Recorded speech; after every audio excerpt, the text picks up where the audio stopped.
Regresamos a Sin Filtro, vamos directamente al sondeo que hemos lanzado en Twitter con la cuenta oficial de Guatevisión. Preguntamos a qué velocidad deben aprobarse las reformas constitucionales. Un 55% responde con cautela, despacio, hay que analizar. Un 23% cree que esto se debe tratar con urgencia. Y un 22% simplemente tiene una visión fatalista que no serán aprobadas y que se van a perder en este laberinto del legislativo. También tenemos declaraciones de algunos analistas que opinan sobre esta primera aprobación, la primera lectura del proyecto de reformas. Que tienen que decir. Estas son las declaraciones. A partir de lo que sucedió con la elección del presidente del Congreso, donde ciertas alianzas de la bancada del FCN, quien ha sido los que han bloqueado la agenda legislativa, puedan intentar hacer enmiendas fuertes o traerse abajo la reforma. Creemos de que, por ejemplo, FSN Nación podría darnos alguna sorpresa molesta al respecto. Toda la reforma toca temas de poder, toda la reforma. No hay una reforma constitucional que no toque temas de poder y definitivamente algún sector se puede sentir beneficiado o se puede sentir perjudicado. El Consejo Nacional de Justicia le retira todas las facultades administrativas al organismo judicial. Las declaraciones de diferentes analistas o activistas que tienen su percepción, opinión en este cúmulo. Aunque la última no es una opinión. No, es una... eso está en las reformas. Eso está en la reforma. Y sí. sobre todo, son reformas que tuvieron un proceso, digámoslo, más o menos amplio de discusión.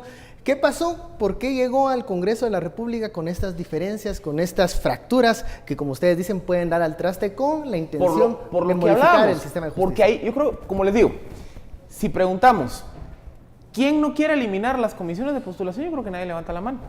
Si preguntáramos, ¿quién considera necesario darle más independencia al organismo judicial? Todos levantamos la mano. Es decir, hay una serie de temas que son los temas orgánicos estructurales donde hay un consenso amplio. Cuando ya entramos a tocar el tema de la jurisdicción indígena, ahí ya se fractura el país. Porque hay, como les digo, hay quienes dicen sí, hay quienes dicen no, hay quienes dicen ¿para qué reformar si ya existe? Hay quienes dicen no, mejor trátenlo como un sistema de resolución de conflictos independiente, en fin. Ese es como la piedrita en el zapato del contenido de la reforma constitucional.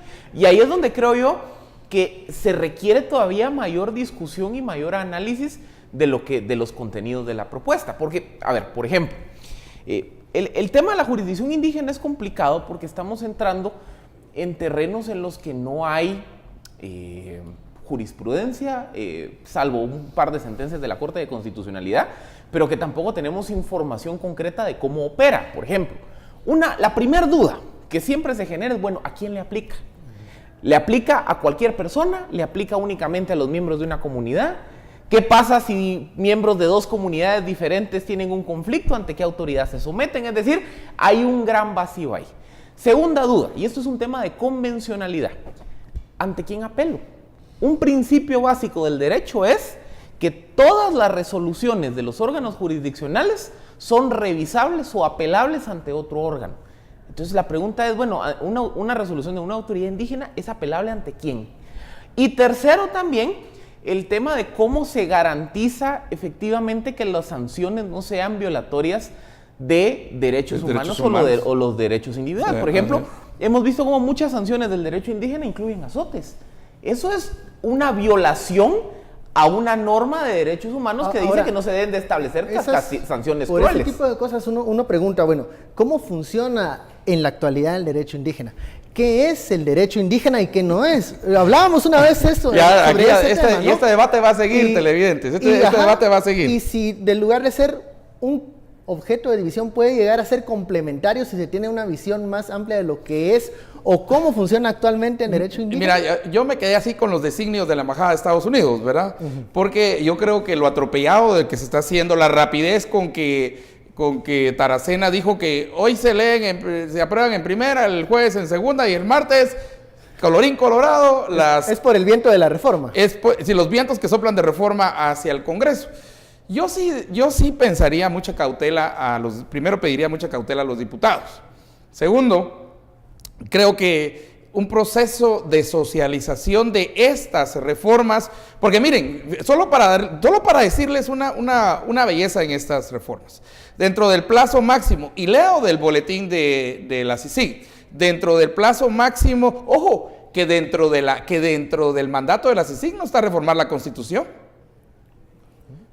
Silencio total, ¿verdad? Pero sí hacer funcionar el sistema de justicia, sí, que es el que pues, pero garantiza la impunidad. No está dentro de las funciones. No está de las funciones, pero hay que buscar un sistema que funcione. No está, hombre. O sea, pero es que la clave es esa foto que tenemos ahí de ahí fondo. Estamos. La iniciativa formalmente fue suscrita por los 3 presidentes. Sí, ese es como el ministro que hay que echarlo por corrupto. Dice, renuncié. Ay, son puras pajas.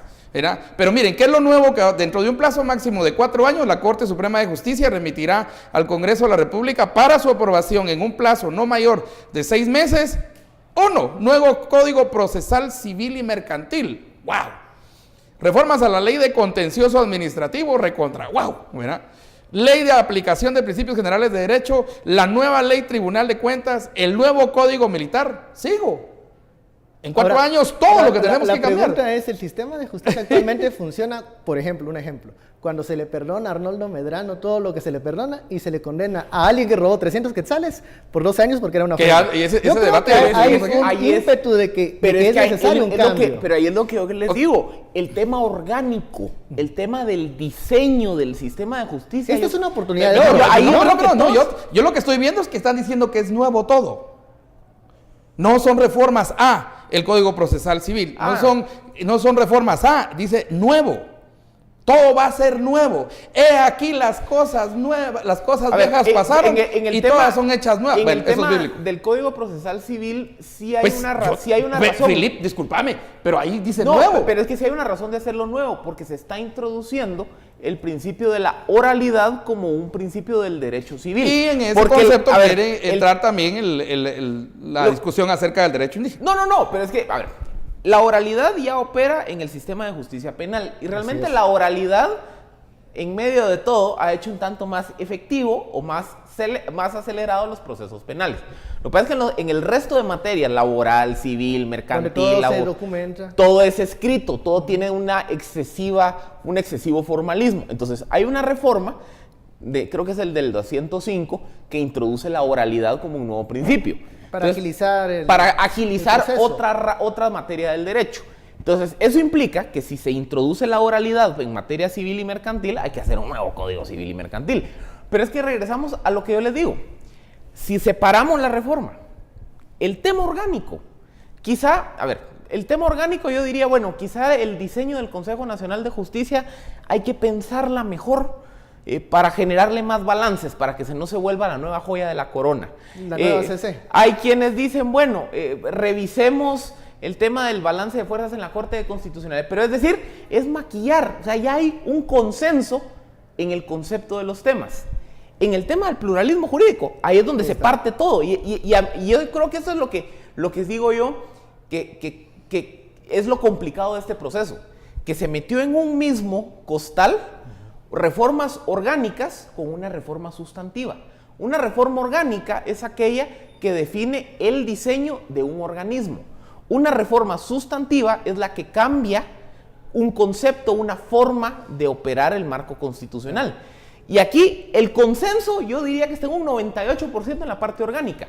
En la parte sustantiva, que es el pluralismo jurídico, ahí nos vamos a estar tirando de piedras unos a otros porque hay concepciones completamente diferentes de qué se debe hacer con ese tema. Vamos a la segunda pausa de la noche. Interesante esta discusión de las reformas constitucionales. Esperamos que también en casa estén pues interesados en conocer todos estos detalles. Viendo ¿no? mucho los tuiteros aquí, es que estamos discutiendo algo que la mayoría de gente no conoce. A ir a mire, opinar. la cuestión es que usted va a tener que ir a votar por eso. Hay 300 millones para ir a votar por eso en la nueva... Así es, y hay que votar con conocimiento. Vamos a la segunda pausa, regresamos con los mensajes. Ojalá. SF, Pulso Reformas.